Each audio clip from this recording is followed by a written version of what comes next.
Shanti.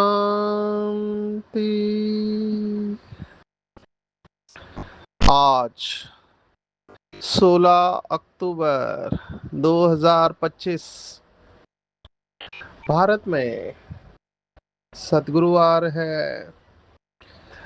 Today 16th October 2025 and it's Thursday in Bharat. आज की मुरली का जादुई रहस्य स्वयं को प्रेरणा देने के लिए magical secrets of today's murli for motivating the self. आज की साकार मुरली बाबा एक ही अभ्यास कह रहा है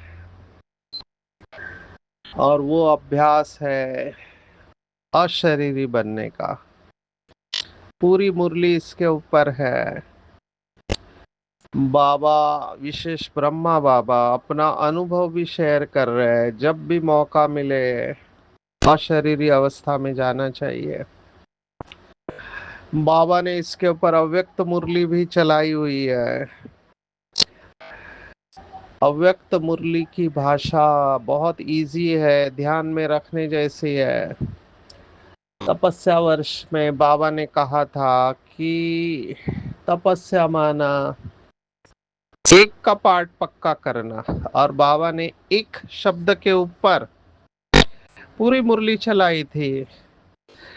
ये बाबा का कमाल है कि कठिन से कठिन बात को सरल कर देना। आजकल के टीचर्स सरल से सरल बात को कठिन कर देते हैं, और बाबा की ये विशेषता है। जो अच्छा टीचर होता है उसकी विशेषता होती है कि बातों को सरल कर देना।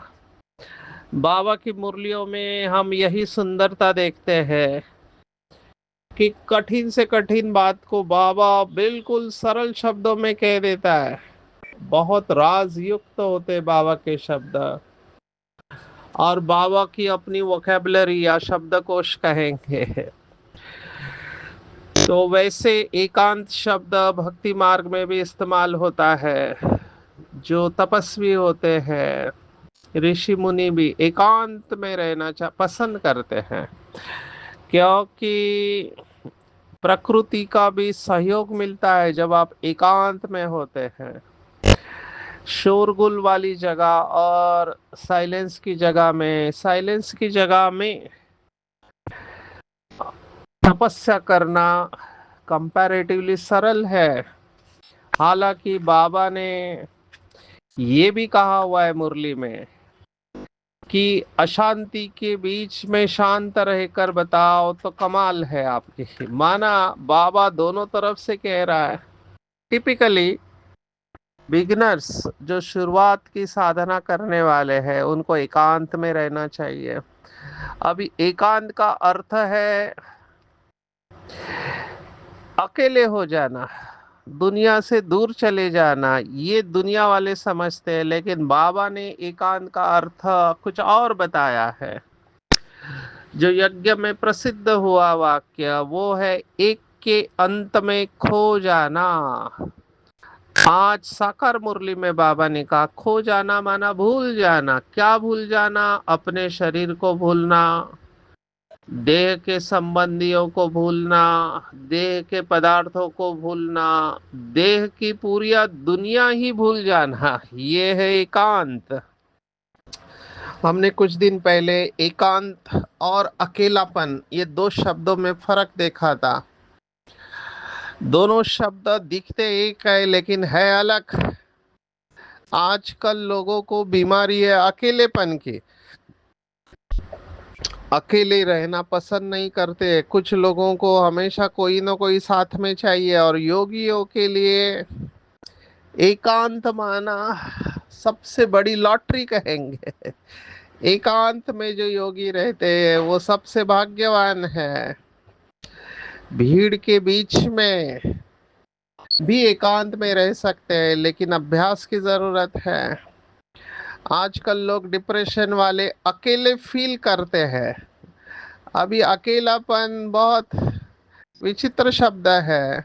आपके घर में सभी लोग हैं, सभी रिश्तेदार है, ब्लड रिलेटिव्स है, सभी है, फिर भी आप अकेले महसूस करते हो। माना सब लोग होते हुए भी अकेले महसूस करना और उसमें उदास महसूस करना, ये बीमारी की तरफ जाता है। वो कहते हैं कि अकेलापन क्यों खाने को आता है, क्योंकि आप अपनी कंपनी को एंजॉय नहीं करते हैं, आप अपनी कंपनी से ही नाराज है। माना आप जो विचारों को जन्म देते हैं, भावनाओं को जन्म देते हैं, वही आपको दुखी कर रहा है। इसलिए भगवत गीता जो कहती है आत्मा अपना ही मित्र और अपना ही शत्रु है, वो यहाँ पर परफेक्ट लागू पड़ता है। जो अकेलापन में बोर हो जाते हैं, ये बोरडम बीमारी इस समय की है। नहीं तो आप कल्पना करो, जिसे दो वक्त की रोटी के लिए कितना भागना पड़ता है दिन भर धूप में, तो वो कहाँ बोर होगा। वो तो काम करेगा तब उसको दो वक्त की रोटी मिलेगी और जिंदा रहेगा। ये बोर्डम कुछ लोगों को आता है, जिनके पास सब कुछ है उनको ज्यादा आने की चांसेस है। ऐसे नहीं कि जिनके पास कुछ नहीं वो नहीं जाते हैं डिप्रेशन में, नहीं, लेकिन जिनके पास सब कुछ है, सब कुछ ले लिया, सब सुखों का अनुभव कर लिया, अभी क्या, तो तब बोर हो जाते हैं। अतीन्द्रिय सुख में जा नहीं पाते, इंद्रिय सुखों के अति में जाते हैं तो बोर हो जाते हैं। इंटेलेक्चुअल बोर्डम भी होता है। मैं स्ट्रेस मैनेजमेंट में दो स्ट्रेस बताता हूँ, एक जिसको कहते हैं बोर्डम स्ट्रेस, और एक है ज्यादा काम करने के वजह से स्ट्रेस, जिसको हाइपर स्ट्रेस और हाइपो स्ट्रेस भी कहते हैं। एक है बॉस और एक है रॉस, ये अंग्रेजी के शब्द है। बॉस का फुल फॉर्म है burn out stress syndrome. You get burn out, माना इतना काम है आपको कि वो काम करते करते आप बर्न आउट हो जाते, माना एग्जॉस्ट हो जाते, एनर्जी पूरी तरह से खत्म हो जाती है। और दूसरे तरफ आपकी जबरदस्त कैपेसिटी है, लेकिन आपको जो कार्य दिया गया है वो आपकी कैपेसिटी से कई गुना कम है, तो आपको प्रेरणा नहीं मिलती, यू रस्ट आउट। तो इधर यू बर्न आउट और यू रस्ट आउट, ऐसे अंग्रेजी में कहते हैं। या अत्यधिक काम करना पड़ता है या बिल्कुल काम नहीं है, दोनों स्ट्रेस है, तो हम कहते हैं स्ट्रेस को ऑप्टिमम स्तर पर रखो। माना जीवन के तनाव को यहाँ तक रखो जिससे आपको प्रेरणा मिलती रहे, लेकिन आप टूटे नहीं अंदर से। अभी हम उदाहरण जो देते हैं वो रबर बैंड का उदाहरण देते हैं।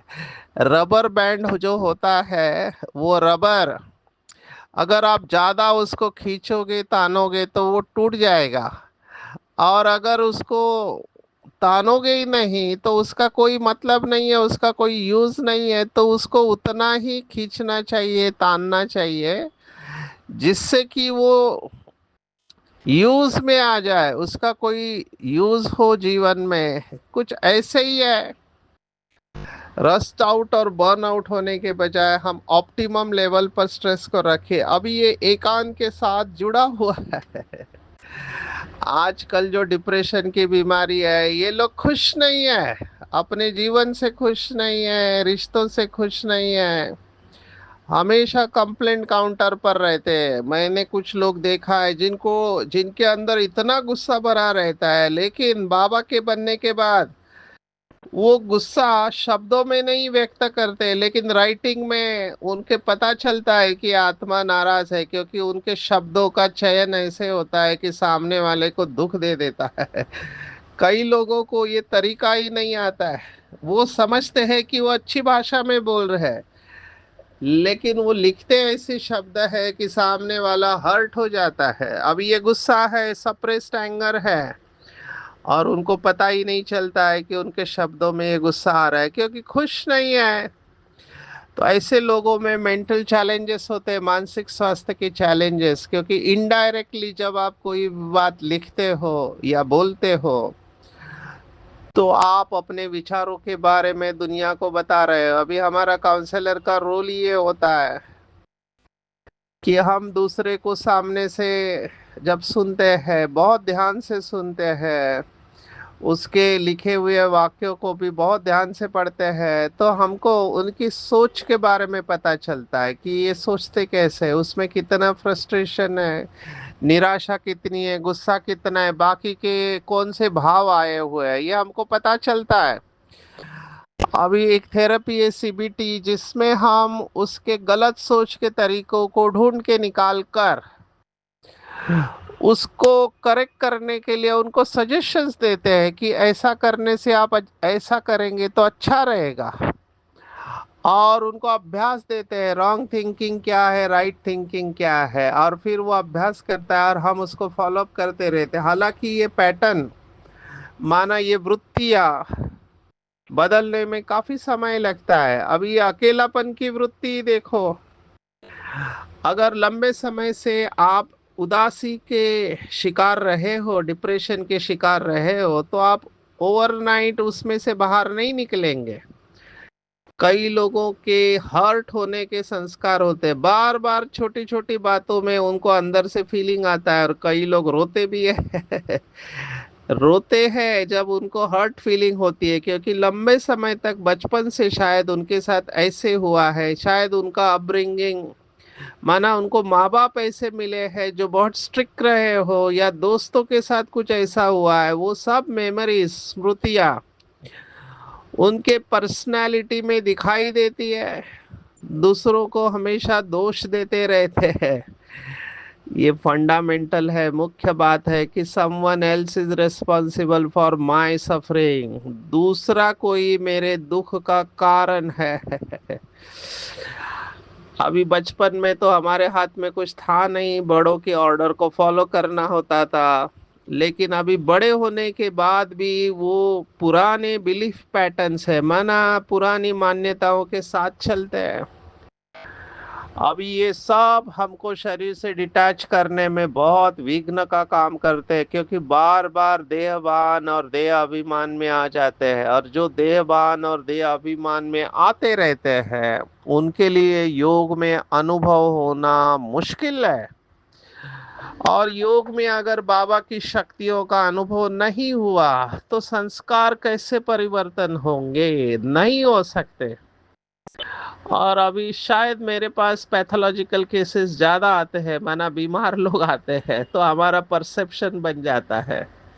लेकिन हम अपने आप को इस दोष से भी दूर रखते हैं कि सभी ऐसे नहीं होते हैं, अच्छे लोग भी हैं ये जो जनरलाइजेशन लोग करते हैं, जनरलाइज करते हैं कि सभी ऐसे होते हैं, कुछ अनुभव हमको आते हैं, समझो आपको कुछ लोगों ने धोखा दिया, एक दो होते हैं या तीन चार भी होंगे, पैसे में धोखा दिया या रिश्ते में प्यार में धोखा दिया, तो आप एक बिलीफ बना लेते हैं कि सभी लोग धोखा देने वाले हैं समझो बीके में से किसी ने आपको धोखा दिया, तो आप बोलेंगे बीके भी धोखा देते हैं। तो जिसने धोखा खाया है जीवन में, वो बहुत बहुत जागरूक होता है हर रिलेशनशिप्स में।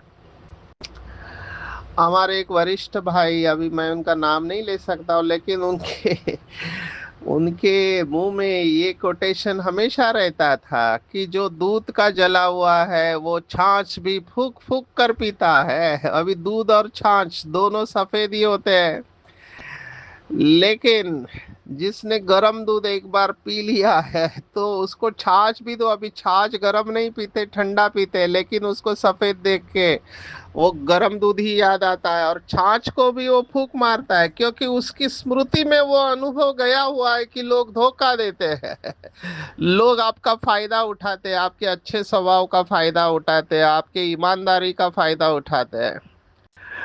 अभी ये सब मैं उदाहरण क्यों दे रहा हूँ, क्योंकि देखना है कि क्यों हम शरीर से डिटैच नहीं हो पा रहे। वैसे तो आज का वरदान भी बहुत पावरफुल है, मूल संस्कार की बात कही हुई है।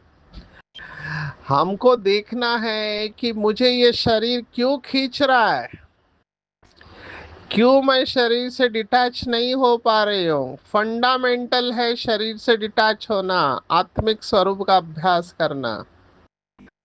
इसी को बाबा ने कहा जीते जी मरना। और यही नहीं हो रहा है तो ये तो फर्स्ट स्टैंडर्ड का अभ्यास है। अगर ये अभ्यास में अभी तक पास नहीं है तो आप आगे जाओगे कैसे? फिर भक्तों में और हमारे में क्या फर्क है? भक्त भी भगवान को याद करते हैं, बाबा के बच्चे भी भगवान को याद करते हैं, दोनों भगवान से प्यार करते हैं। तो बाबा ने एक मुरली में आखिर कह दिया कि आप ज्ञानी भक्त हो। माना ज्ञान आ गया है लेकिन भक्ति के संस्कार नहीं गए अभी। भक्ति में देह भान में भगवान को याद करते हैं और मांगते रहते हैं। फिर यहाँ पर भी वो संस्कार आ जाएगा, बाबा आप देख रहे हो ना मुझे कितनी तकलीफ है, आपको दिखाई नहीं देता क्या मुझे इतना तकलीफ हो रहा है, दर्द हो रहा है, आप कुछ करते क्यों नहीं? मेरे पति की बुद्धि का ताला खोलो और किसी का ताला खोलो, जैसे बाबा ताला और चाबी लेकर बैठा हुआ है। तो ये भक्ति के संस्कार है, मांगने के संस्कार भक्ति के संस्कार है। बाबा चाहता है कि हम जिम्मेवारी उठाए अपने कर्मों की, और कोई मैजिक नहीं होने वाला है। ये भक्ति मार्ग में मैजिक रहता है, चमत्कार रहता है। बहुत सारे गुरु लोग हैं, हवा में से कोई चीज निकालते हैं, कोई मंत्र देते हैं और क्या क्या करते रहते हैं। बाबा ने तो हमें कर्मों का ज्ञान दिया हुआ है, वो भाग्य विधाता है, विधान करता है कि बच्चे ये आपके कर्मों का फल है। आपको ऐसे पति मिलना, पत्नी मिलना, बच्चे मिलना, एक आधा शहर कुछ सेंटर में मिलना, ये सब हमारे कर्म है जिनके साथ हमारे हिसाब किताब है। उस परिवार में हमारा जन्म होता है। देखो मैं अभी आपको एक रियल इंसिडेंट सुनाता हूँ। मैं अभी एक चार्टर्ड अकाउंट से मिलके आया हूँ, जहाँ मैं अपना रिटर्न फाइल करता हूँ। तो उसे डिस्ट्रोफी नाम की एक बीमारी है, मस्कुलर डिस्ट्रोफी, जिसका एलोपैथी में किसी भी पैथी में इलाज ही नहीं है। अभी उनके फैमिली में है, उनका बड़ा भाई 21 साल की उम्र में चला गया, और ये भी लगभग 13 साल तक ये पैदल चलता था, धीरे धीरे कम हो गया, अभी व्हील चेयर पर है कंटिन्यूअसली। तो स्कूल ही छोड़ दिया। 9 स्टैंडर्ड के बाद फिर गांव में चले गए। तो गांव में डॉक्टर के पास जाते थे तो इनके डॉक्टर ने कहा क्या कर रहे हो? बोला क्या करूं, पढ़ के कोई फायदा नहीं है। तब उसके डॉक्टर ने उनको मोटिवेट किया कि आप मौज मनाने के लिए पढ़ाई करो। तब उन्होंने ज्वाइन किया, और फर्स्ट अटेम्प्ट में 10 स्टैंडर्ड फेल हुए, सेकंड अटेम्प्ट में भी फेल हुए, लेकिन उनका ग्रुप उनको अच्छा मिला। तो फिर वो मेहनत करके 10 स्टैंडर्ड पास हो गए। फिर शहर आ गए, गांव से शहर आके फिर यहाँ पढ़ना चालू किया, सब व्हील चेयर पे। अभी उनके पास 7-8 डिग्री है, वो चार्टर्ड अकाउंटेंट बन गए हैं।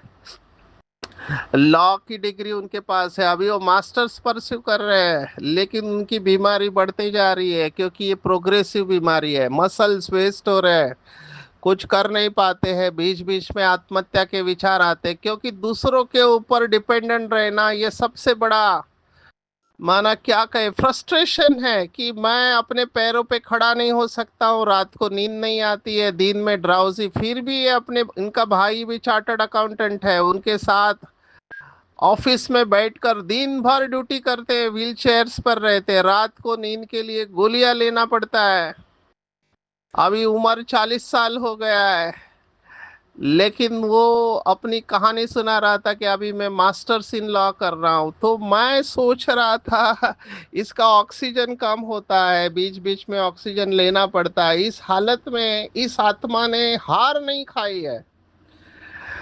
माना हर एक का जर्नी में ऐसे ऐसे लोगों से मिलता हूँ तो बहुत मोटिवेशन मिलती है। और हमारे जीवन को मैंने देखा, मुझे कोई तकलीफ नहीं है, कोई बीमारी नहीं है, हाथ पैर अच्छा काम कर रहे हैं, दिमाग भी अच्छा काम कर रहा है, भूख भी लगती है, सब कुछ है, नींद आता है, फिर हमको कितना पुरुषार्थ करना चाहिए।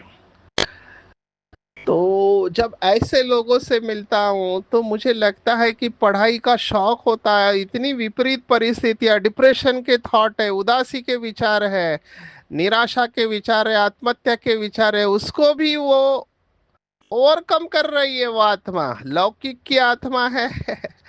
तो मैं उसको सकाश देता हूँ, उसको जब भी मिलता हूँ मोटिवेशनल थॉट्स देता हूँ, वो मुझे भी एडवाइस करता है कि तुम बैलेंस में चलो। तो मैं कभी कभी सोचता हूँ कि दुनिया में कितने सारे लोग हैं, हर एक के सामने क्या क्या चैलेंज है, और बाबा हमको देखो कहाँ से कहाँ पहुँचा रहा है, तो हमको कितनी साधना करनी चाहिए, त्रिकालदर्शी बनकर चलना चाहिए। आज बाबा ने कहा त्रिकालदर्शी बनो, आदि मध्य अंत को सोचो, अपने पार्ट को देखो। भले मैं जानता हूँ कई लोगों के सामने पेपर्स आता है और मुझे कहते हैं सचिन भाई आपको भाषण करना बहुत इजी है, मेरे जगह पर आकर देखो तो आपको पता चलेगा तकलीफ क्या होती है। अभी मैं मना नहीं कर रहा हूँ, मैं स्वीकार करता हूँ कि तकलीफ है, ऐसे नहीं कि नहीं है, हर एक का अपना हिसाब किताब है। लेकिन बाबा की बातें हमारे लिए दवाई का काम करती है। तकलीफ है लेकिन हमको सहन करना है, और बाबा के ज्ञान का मनन चिंतन करते रहो, जितना हो सकता है कोशिश करो। जाना तो सबको है, लेकिन खुशी खुशी विचार करो। देखो बाबा ने आज क्या कहा है, गृहस्थी वालों के लिए, गृहस्थी वालों के लिए कठिन है। बाबा ने कहा गृहस्थी घर में तो वाइब्रेशन ठीक नहीं रहता है, अगर अलग प्रबंध है तो एक कोठारी में एकांत में बैठ जाओ। माताओं को तो दिन में भी टाइम मिलता है, बच्चे आदि स्कूल में चले जाते हैं, जितना टाइम मिले यही कोशिश करते रहो। तुमको तो एक घर है, बाप को तो कितने ढेर के ढेर दुकान है, और ये वृद्धि होती जाएगी। तो बाबा ये सब के लिए कह रहा है, गृहस्थियों के लिए, कुमार कुमारियों के लिए। देखो बाबा मोटिवेट कैसे करता है कि जो सन्यासी होते हैं वो भी ये लक्ष्य रखते हैं कि ब्रह्म की याद में व तत्व की याद में हम शरीर छोड़ जाए, ब्रह्म में लीन हो जाए। ऐसे बैठ जाते, तपस्या में बैठे बैठे शरीर छोड़ देते। अभी एक वीडियो माना पुराना ही है, बुद्धिस्ट मंक का वायरल हुआ कि वो अपनी इच्छा से उसने शरीर को छोड़ दिया। मेरे ख्याल से पहली बार ऐसा कोई किसी ने रिकॉर्ड किया है मोबाइल आने के बाद में शायद। तो ये हम देख सकते हैं कि वो कुर्सी के ऊपर बैठा है, सभी लोग नीचे बैठे हैं, और फिर वो आता है बेड के ऊपर लेट जाता है और अपनी इच्छा से शरीर छोड़ता है। फिर उसकी बॉडी को उठाते हैं सभी और कॉफिन में डालते हैं और कॉफिन लेकर जाते हैं। तो ये वीडियो बहुत वायरल हुआ कि कैसे एक सन्यासी अपनी इच्छा से शरीर छोड़ते हैं। और इसी को शायद शास्त्रों में कहा इच्छा मृत्यु का वरदान, जो भीष्म पितामह को था। बाबा शायद यही चाहता है कि हम अपने इच्छा से शरीर छोड़े। मेरा भी लंबे समय से ये संकल्प था, क्योंकि जब अशरीरी होते हैं, शरीर से डिटैच होते हैं, तो ऐसे लगता है अभी चले जाए यहाँ से। लेकिन फिर सेवा के थॉट्स आते हैं, हम सेवा के बारे में सोचते हैं, अमृत वेले बहुत अच्छा अनुभव कर सकते हैं, पर उसके लिए पहले दिन में बहुत अटेंशन रखना पड़ेगा। मुझे शुरुआत में ये बहुत होता था, फिर बीच में बहुत कम हो गया। अभी धीरे धीरे मैं वो शुरुआत के अनुभवों को याद करके डिटैचमेंट का अभ्यास कर रहा हूँ। लेकिन पहले जिस तरह से कशिश होती थी अभी नहीं है। लेकिन विश्वास है कि हम ये इसको फिर से प्राप्त कर देंगे। शायद हम अभी सेवा कॉन्शियस ज़्यादा है, तो सेवा कॉन्शियस से सोल कॉन्शियस आके इसके ऊपर अटेंशन देना है। तो बीच बीच में बाबा ने ये वरिष्ठ टीचर्स बहनों को भी कहा हुआ है कि बीच बीच में फुल स्टॉप की भट्टी करो या अशरीरपन का अभ्यास करो, अभी तो हमारे पास पूरा ज्ञान है, 5 स्वरूप का अभ्यास, कितने कमेंट्रीज बने हुए हैं बाबा के आवाज में। आपको केवल अभी करना है। पहले तो इतनी सब सुविधाएं नहीं थी, अभी तो इतनी सुविधाएं हैं, इतने सारे क्लासेस है अवेलेबल, खजाना है। तो जिसको आगे आना है वो कोई भी बहाना नहीं देगा, वो तो बस पुरुषार्थ करेगा। तो जिसको आगे आना है वह टेंशन रखेंगे, कोई भी हो, गृहस्थी हो, कुमार कुमारिया हो, अपना लक्ष्य रखना है कि सिर के ऊपर पापों का बोझा है। बाबा ने देखो उदाहरण क्या दिया। बाबा कहते हैं कमाई के लिए मनुष्य रात में भी जागते हैं, सीजन में सारी रात भी दुकान खुला रहता है। अभी अभी तो दिवाली है, मैं दिवाली में ये प्रैक्टिकली देखता हूँ। दिवाली में कितने दुकान चालू रहते हैं राउंड द क्लॉक, 4 बजे तक सुबह। आप सोचो, क्योंकि कमाई हो रहे है तो थकावट नहीं होती है। तो हमारी कमाई रात को और सवेरे बहुत अच्छी होगी। तो बाबा ने आज इस तरह से मोटिवेट किया है कि बच्चे, याद की यात्रा पर नहीं रहोगे तो घाटा पड़ जाएगा, क्योंकि सिर पर पापों का बोझा है। ये बहुत वैल्यूएबल समय, एक एक रतन बहुत वैल्यूएबल है। अपनी कमाई करनी है, यही कमाई काम में आनी है। लास्ट में मरते समय और कुछ भी काम में नहीं आता है। हमने तो ये कोविड में देख लिया, और कुछ भी काम में नहीं आता है। आपने जो दुआएं इकट्ठा की है वही काम में आती है। बाबा ने सेवा के बारे में बताया, ये ट्रांसलाइट का चित्र लक्ष्मी नारायण का, उसको देखकर परिक्रमा लगाओ। ये 2 बार शब्द आया, परिक्रमा लगाओ, माना इसको लेकर घूमो तो लोगों के तीर लग जाएगी, लोगों की बुद्धि खुल जाएगी। खजाना तो भरपूर बाबा ने दिया हुआ है, अभी हमारे हाथ में है बाबा के इस खजाने का हम क्या करते हैं। तो चिंतन करेंगे, क्या मैं डिटैच होने में कितना टाइम लेता हूँ, बाकी सब सेकेंडरी है।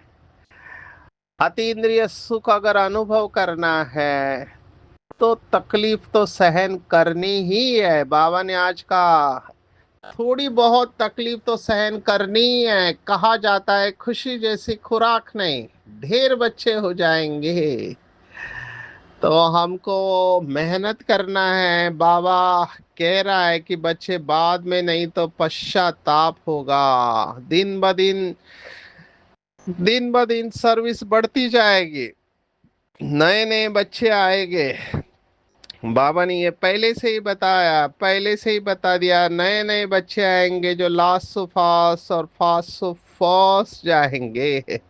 देखो सेवा के लिए बाबा ने कहा किस्म किस्म के लाखों बैचेस बनाओ, ट्रेन की टिकट लेकर 100 माइल तक सर्विस करके आओ, एक डिब्बे से दूसरे डिब्बे फिर तीसरे, बहुत सहज है।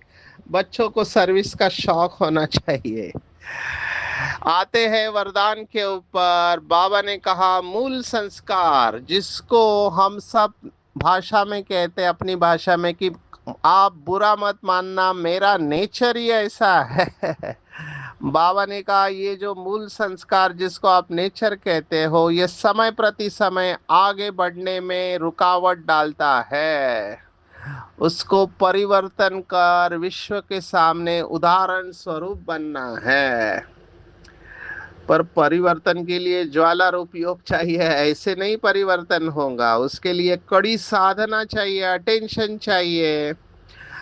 परसेंटेज में अंश मात्र भी अगर कोई पुराना संस्कार दिखाई देगा तब लोग स्वीकार नहीं करेंगे, और लोग कहेंगे कि इनका ये संस्कार हम शुरू से देख रहे हैं, इनको कई साल से देख रहे हैं, या अभी भी गुस्सा करते हैं, माना लोग नोटिस कर रहे हैं।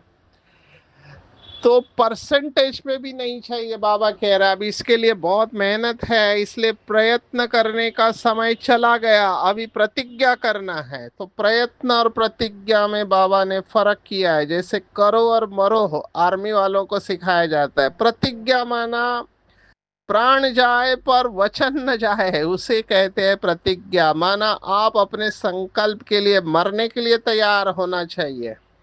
जिसको बाबा ने कहा है झुकना पड़े, मरना पड़े, सहन करना पड़े, कुछ भी करना पड़े, लेकिन अपने संस्कारों को परिवर्तन करना है। साइंस को स्वीकार करते हैं क्योंकि साइंस रिजल्ट देती है, तो हमको भी स्वीकार करेंगे साइलेंस वालों को। तभी होगा जब एकाग्रता का अभ्यास होगा, और एकाग्रता होगी कंट्रोलिंग पावर से। इसके लिए फिर से एकांतवासी बनना है। तो एकांत के ऊपर आज की पूरी मुरली है। बाबा ने मेन बात यही कही है कि एक के अंत में खो जाओ, अनुभव करो कि हम शरीर से भिन्न हैं, जीते जी मरना है। लास्ट में कोई भी याद नहीं आए, बैठे बैठे अशरीरी हो जाए, बस हम मर गए। जैसे शरीर छूट गया तो अशरीरी हो जाते हैं, देह का भान छूट जाएगा। दूसरी बात, विचार सागर मंथन करना है, अच्छे अच्छे रत्न निकालने, कमाई जमा करनी है, सच्चा सच्चा खुदाई खिदमतगार बनना है। इसलिए सर्विस का शौक रखना है। जितना यह शरीरपन का अभ्यास होगा उतना मजा आएगा, अनुभव होगा, और मूल संस्कारों को परिवर्तन करके विश्व के सामने उदाहरण स्वरूप बनना है, ताकि लोग भी हमें स्वीकार करें कि इसने कड़ी साधना करके अपना काम क्रोध लोभ मोह अहंकार का नेचर जो भी है वो परिवर्तन किया। अभी प्रतिज्ञा ऐसे करनी है कि प्राण जाए पर वचन न जाए, जीवन को परिवर्तन करके दिखाना है। एकाग्रता के लिए मन की कंट्रोलिंग पावर बढ़ानी है, मनोबल बढ़ाना है, और इसके लिए फिर से एकांतवासी का अभ्यास करना है। अच्छा, ओम शांति।